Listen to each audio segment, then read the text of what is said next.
Welcome. Today we're jumping into a really big question, all based on the book Talent Management in Global Organizations.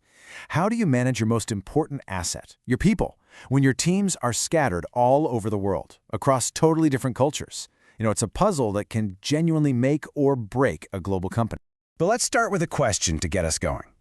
How does a local car maker from an emerging market grow so big it ends up buying a legendary brand like Volvo? Well, the answer is all in a revolutionary way of finding and growing talent, and we're going to unpack that exact story in just a couple of minutes. All right, so let's set the stage with the Global Talent Challenge. And believe me, it is a complex puzzle.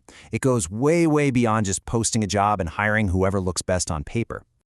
Okay, so what is talent management really?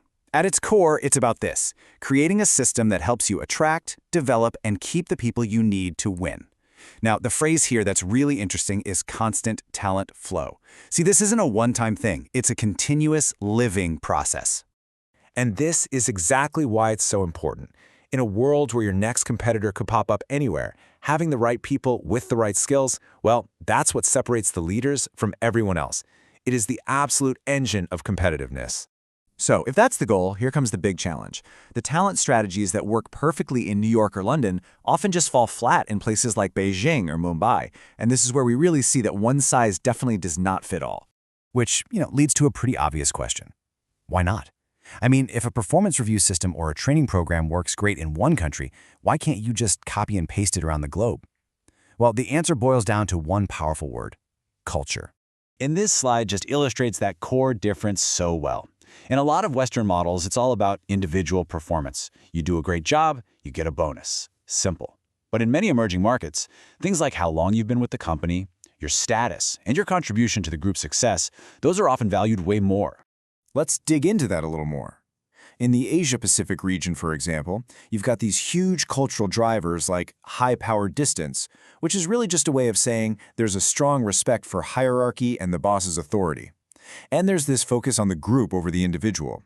All of this often creates a paternalistic culture, where the company is almost expected to care for its employees' well-being, kind of like a family. So here's the thing. The most successful companies don't try to fight the local culture, they build their strategies within it. And to see exactly how that works, we're going to look at 3 incredible examples from China. Hey, remember our question from the beginning? Let's talk about Geely. This is the Chinese car company that, back in 2010, did the unthinkable. It acquired the iconic Swedish brand Volvo. So how did they pull it off? Geely's genius wasn't just in the acquisition, it was in their talent strategy. See, instead of fighting for experienced engineers in the open market, they decided to grow their own by creating their own university. And here's the really clever part.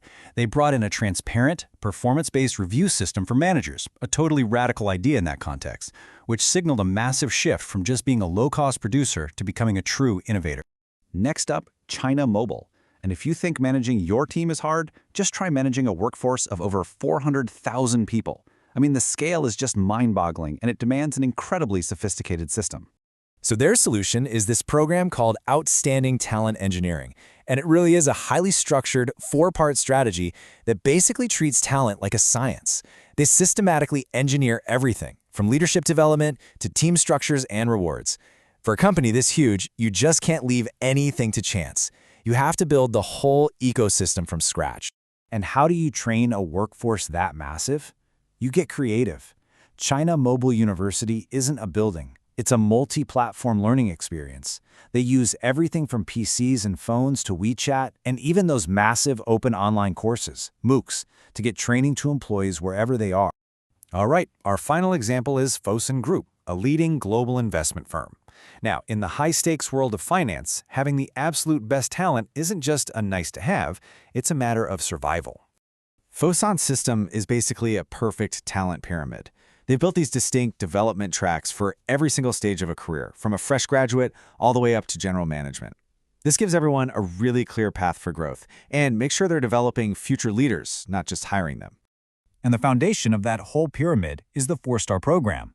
This is not just any internship. It's an elite 2-year program that pulls in top graduates from the best universities in the world, like MIT, and molds them into the firm's future leaders. Okay, so we've looked at three very different companies with three very different strategies. What's the big takeaway here for anyone trying to manage talent in a global company? Let's put it all together. It really comes down to this one powerful idea, straight from our source material. The best practices aren't universal. They have to be integrated and embedded in local contextual specificity. In other words, context is king. It's everything. And that leaves us with one final, pretty crucial question to think about. Do you see local culture as a barrier you have to overcome, or do you see it as your single greatest competitive advantage? Because as Geely, China Mobile, and Fosun have all shown us, the companies that really win are the ones that choose this second path. Thanks for joining me on this explainer.